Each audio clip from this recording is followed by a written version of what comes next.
As mentioned, the watch list has slimmed down quite a bit.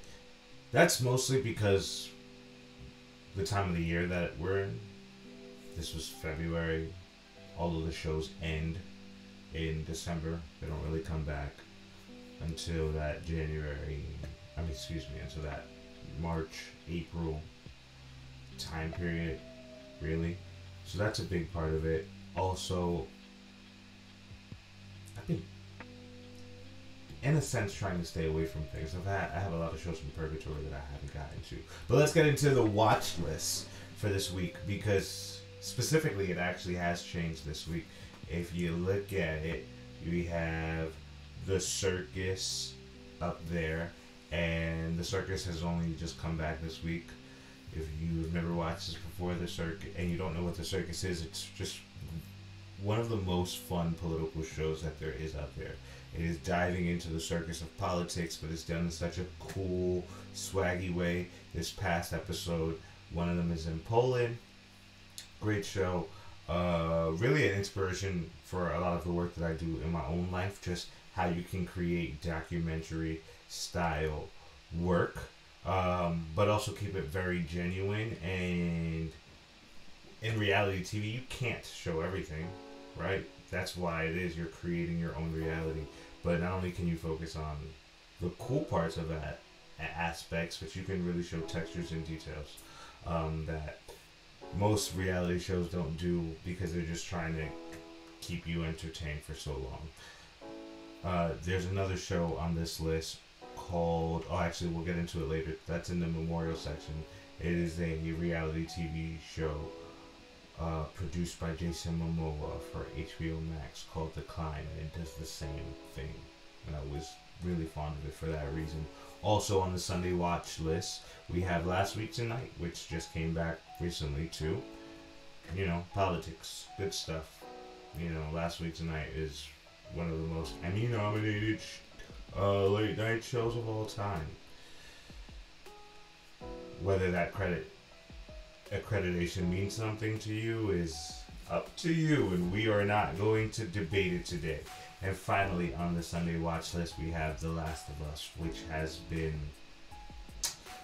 I guess it's kind of hard to make fun of accreditations when we're talking about Last Week Tonight and then ignore it on The Last of Us, because right now it's really being considered one of the best new shows, one of the best shows that HBO Max has put out in a long HBO has put out in a long time. And that's because it's damn great. It's because it's also based off of a reality, based off of a video game that is also groundbreaking and has a wonderful story in itself. So in a lot of ways, the storyline in the video game, I've never really played the game, but I know what happens in the video game. The storyline of the video game, in a sense, is more compelling than the actual TV show storyline. What the TV show is able to do is it's able to really dive into the details and the conversations and the textures that the game cannot get into.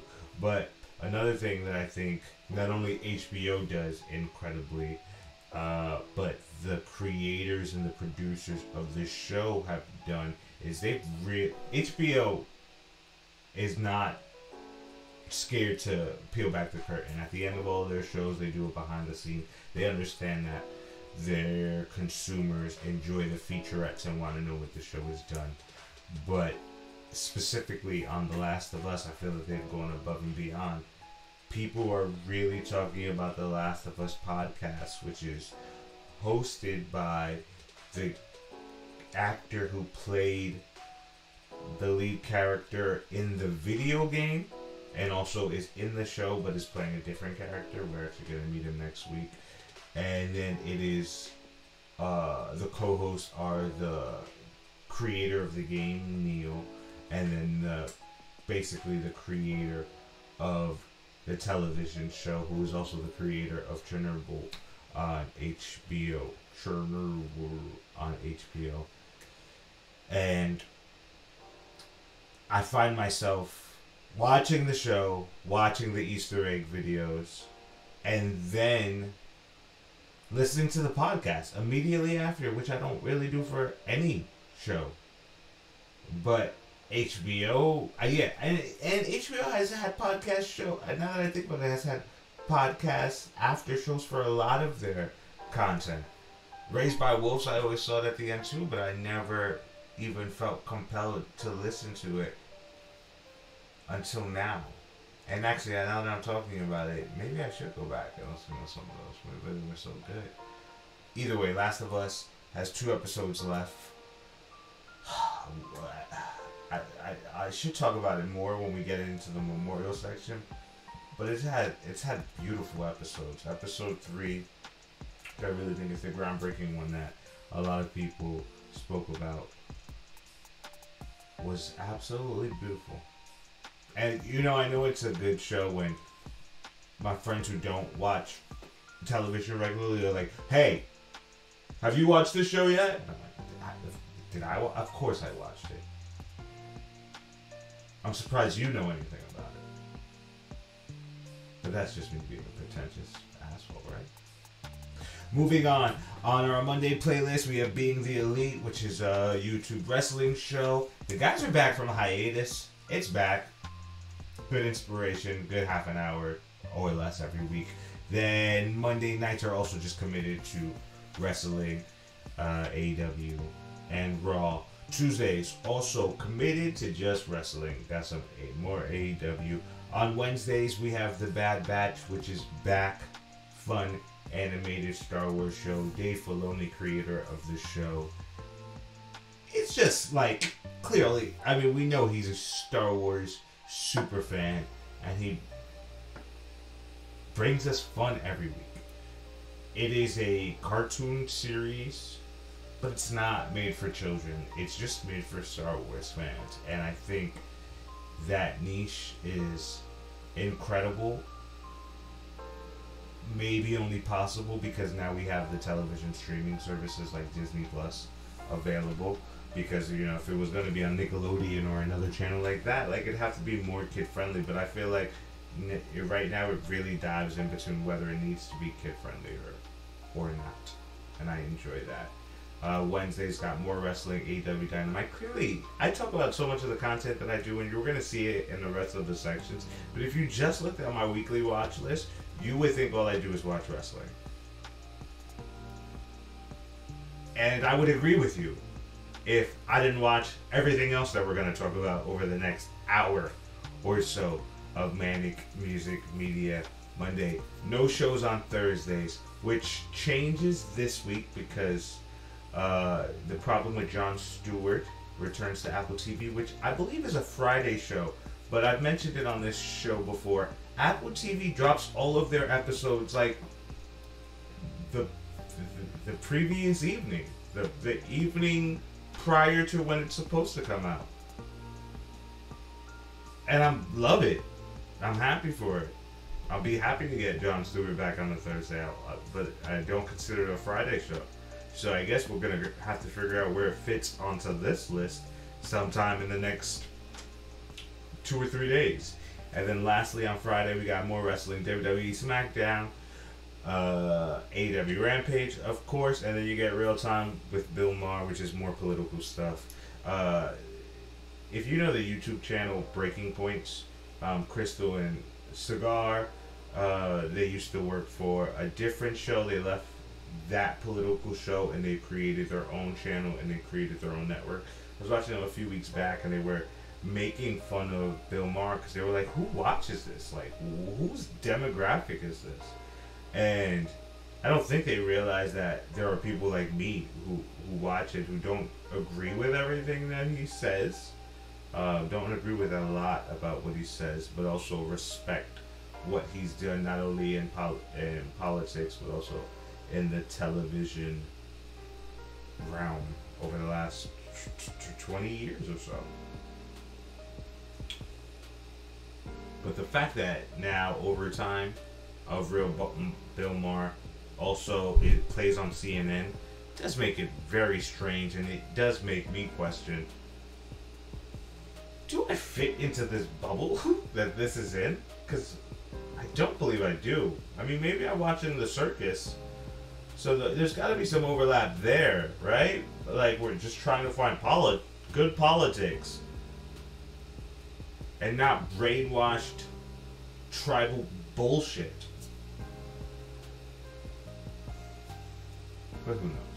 And lastly, if we're going to talk about the final two shows, we have them listed in the other current series. So, start with the bottom one.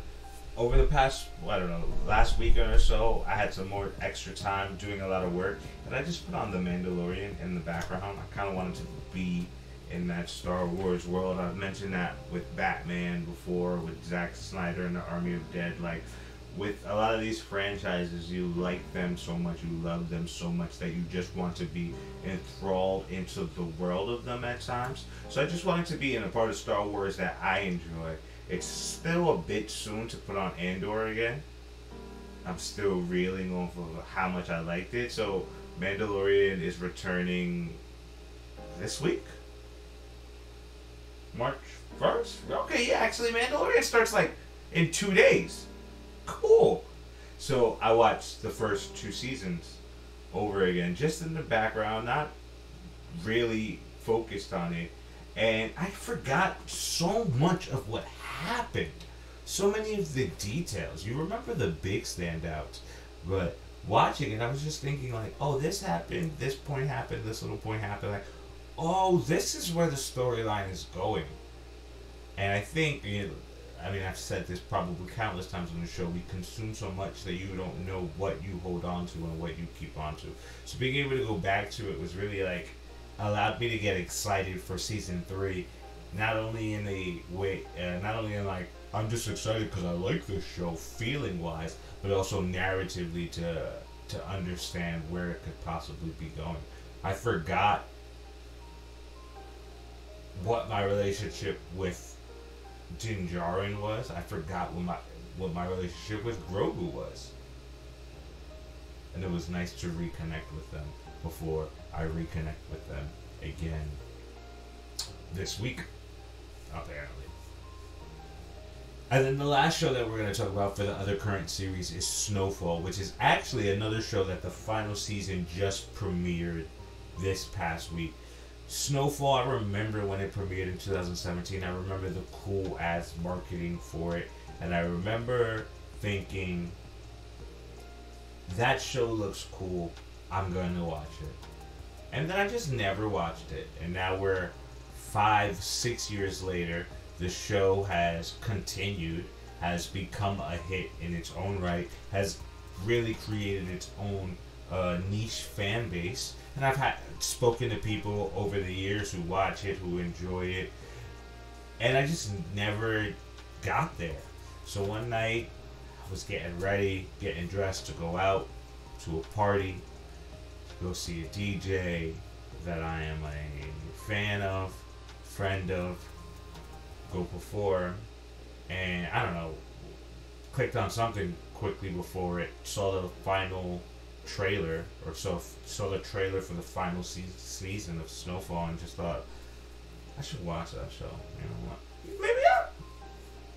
This was the red flag, because I don't do this. I don't put on a show in the background and just go, maybe I'll kind of watch it. I don't do that.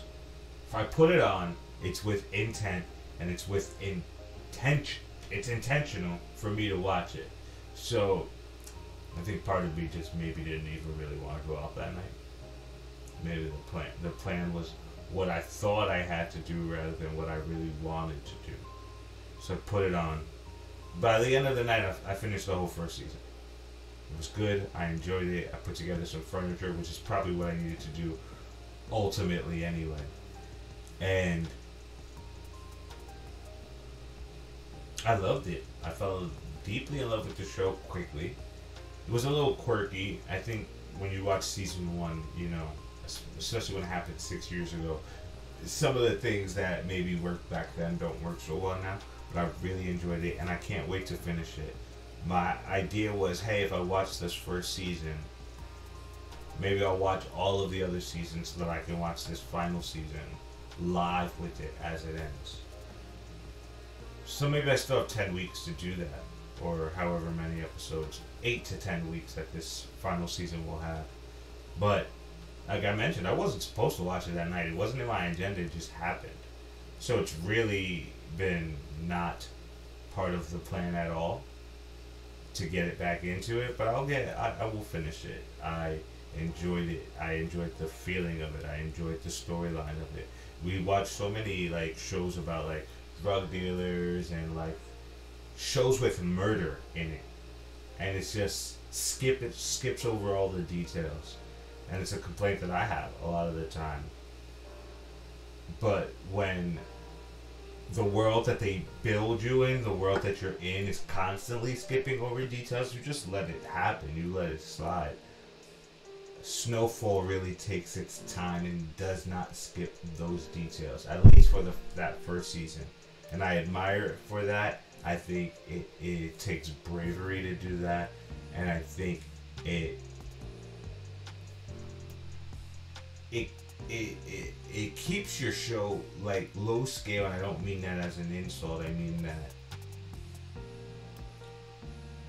in terms of relation and how it connects. It's not this big unrealistic world. It's something so close to me, and I think that's what you feel the most, right? Like that's what, I don't know why this is coming to mind right away, but that's what Ryan Coogler in Fruitvale Station does, right? Like it's stories that feel so close to home that you really connect with. And Snowfall was able to do that, even though it takes place 40 years ago on the other side of the country, places I've never been before. The thought process and the things that you imagine the characters have to go through is real. And that is the weekly watch list. We'll be back with the memorial section. We still got In Purgatory. We still got film section. We don't have too much music to talk about, but that's in there too. And then we also have to talk about the upcoming things that we will be talking about over the next few months. There are a few big movies that are coming out that I should share with you what I'm feeling about 2-3 months out from when they actually arrive. We'll be right back.